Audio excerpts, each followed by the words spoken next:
Hey friend, welcome back to the Special Kind of Motherhood podcast.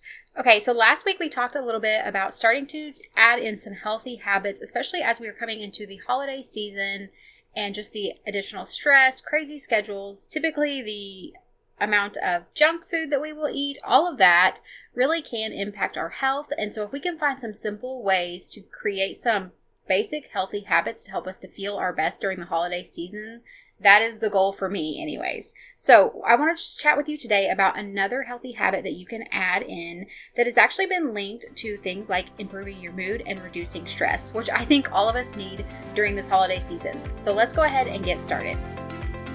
Hi friend, do you dream of having a garden but you don't know where to start? Do you want to switch to more natural products but feel overwhelmed by all the options? Do you believe that a holistic lifestyle would help your special needs kiddo but you're daunted by all the information out there? Welcome to the Special Kind of Motherhood podcast, where you will learn how to work towards your dream for homesteading, gardening, and holistic living in small, simple steps that won't overwhelm you. Hi, I'm Ashley. I'm a wife, Jesus follower, and mom to some amazing kids. As some of my kids began experiencing health struggles and developmental delays, I decided it was time to switch to a holistic lifestyle. I quickly became stressed out and burnt out, feeling like I needed to change everything at once. I finally realized that I had to start making one small change at a time, then build from there. I learned to walk this holistic journey in a way that works for me and my family, without stress or overwhelm or constantly feeling like I wasn't doing enough. If you're ready to hear from another mama who understands what it's like to have no time and who can help you make changes towards better health for your family in a way that works for your specific life, then this is the podcast for you. Pop in your earbuds, reheat your coffee for the third time, and let's do this. What I want to share with you today is something that seems so basic, but it's something that I really struggle with, just consistently practicing this. I'm going to share a few different ways that you can work on this healthy habit, and some of the areas I do really well, and then others I just tend to struggle with, and I'll kind of share those as I go along. But it's just so interesting to me how we can have these foundational healthy habits that we know are going to make us feel so well, and yet we get so busy with life, we get busy caring for our kids, we get busy with all the things, and we just forget to do them, or at least that's been my experience. So this is kind of just a reminder for all of us to prioritize ourselves and our own health, even whenever we're dealing with all the busyness of life. All right, so what we're going to talk about today is focusing on good quality air. So this can look like the type of air that you're breathing in, and we're going to go over that a little bit, whether that be how you're breathing or the air you are breathing in your home. We're going to cover all of that. So first, let's talk about diaphragmatic breathing. It's extremely important. It is a breathing that is considered to be the most optimal type of breathing. And you do this, the way you would do diaphragmatic breathing is you breathe in fully and you're going to allow your belly, you basically are breathing down into your belly. And when you're doing that, you will feel your belly expand or push out. And you're going to imagine in your mind your lungs filling up with air from the bottom up.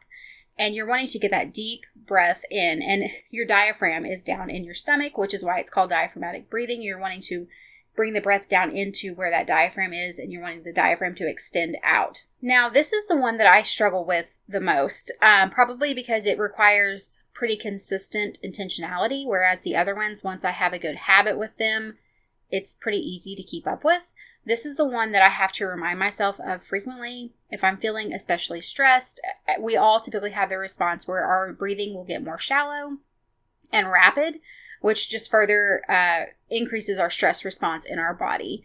So we really want to start to practice those diaphragmatic breaths. And if we can do that really at consistent intervals throughout the day, what I will do is try to do anywhere from like 5 to 10 deep diaphragmatic breaths to kind of reset my body, reset my nervous system, remind my body that it's calm and it's safe and everything is good, especially if I'm really feeling stressed or a little bit more amped up. Being extra intentional with that has been helpful for me in kind of calming my body down in that stress response.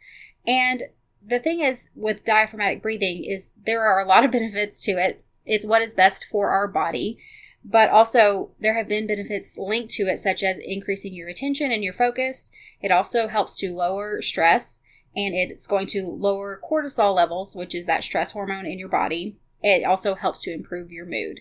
So if these are things that you feel like you're struggling with, then possibly even setting an alarm for, 4 or 5 times a day that's going to remind you to take 30 seconds to practice diaphragmatic breathing, or a minute. It doesn't have to be extensive. It could be 30 seconds to a minute. Again, set that reminder on your phone that's going to remind you to do it, because if you're like me, you get busy and you just forget. It's something that is so simple but can make such an impact. I get frustrated with myself whenever I forget to do it consistently, because whenever I do it consistently, I notice such a benefit to myself, especially in the area of feeling less stressed, feeling like I can handle the challenges of life without feeling overwhelmed. And again, it's something that doesn't cost us anything. We know it's amazing for our health. So if we can consistently do that, it can make a huge, huge difference for us. The other thing that goes with this is we're looking at the air that we're breathing in as well. We want to make sure that we are breathing in clean air as much as we have control over. Now, obviously, when you're at your job, or unless your job would allow you an air filter, but even then it's going to be kind of difficult to purify the whole area of your office building unless you're in your own private office. But there are places, regardless, there are places where we don't have control over the air quality. And that is just part of life. That's something we just have to accept and move on from. But for me, my focus is typically my home and where this is something where I can actually have a lasting impact in making sure that we have good, clean air in our home that all of us can breathe in and not have to worry about. So how I do this, there are a couple different ways. And the first one would be just to air out your home. Now, I know winter, a lot of us are in winter currently, and so you can feel like that's potentially impossible, but it actually really only takes about 15 to 20 minutes to air out your home. So even in the winter, you could open up windows for 15 to 20 minutes once a day just to air out your home, which would be very, very beneficial for you. And by consistently doing this, you're going to reduce air pollutants in your home. You're also going to reduce any kind of allergens or dust. And it's just going to help, again, to have that clean air. It's going to add fresh oxygen into the air in your home as well, which is extremely important. So this is something that, again, doesn't cost anything to do, very simple, very straightforward, and can make a huge impact on your health. The last thing that I do, which this one does cost you something in order to get this going, so it may be something that you can't do right now, but it's something you could look at for the future, and that is that we use air purifiers in our home. We do suspect that we might have mold. We've never actually found it, but just because of various health issues, we have that suspicion. And so it's something that we have chosen to invest in because we can't move right now. And so we want to make sure that we are doing as much as we can in order to reduce any kind of toxins or mold spores or anything like that in our home as much as possible. And so with air purifiers, again, obviously you're wanting to purify the air in your home. And depending on the type of filter you get, it can honestly eliminate or reduce a whole host of things. And some of those things would be things like mold, allergens, dust, pollen, dander. It can eliminate odors as well, bacteria, viruses, and VOCs, which are basically just harmful gases in your home that various like appliances, your floors, all of these things will put off harmful gases. And so those different air filters can help to reduce those in your home. And in my opinion, I'll tell you, we use the Air Oasis filters. I can put a link below. It's not affiliated or anything like that. My preference when I'm finding any kind of product is to have something, if possible, that is third-party tested. I just think that it allows a lot more accountability in the product whenever you are having that third-party testing done.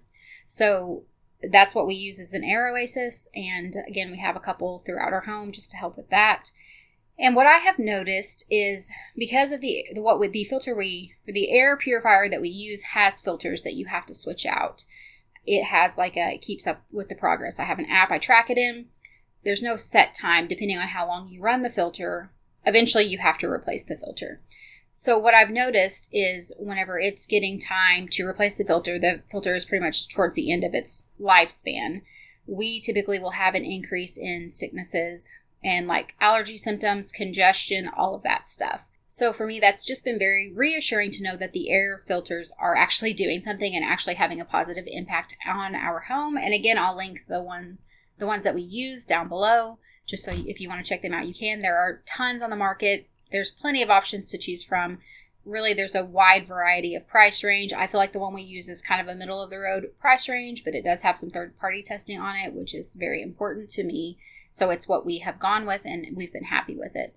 But those are the 3 things that I would recommend. Start with diaphragmatic breathing, airing out your house, and then if possible, get some kind of an air purifier in your home to ensure that you're getting good, clean, quality air as you're breathing in and taking those deep breaths. So is there anything that you would add to this list? If there is something that you found to be really helpful in making sure that you're breathing in good quality air, or any type of breathing method that you found to be really helpful in reducing your stress, I would love to hear about it. Come join us over in our free Facebook community and share it with us there.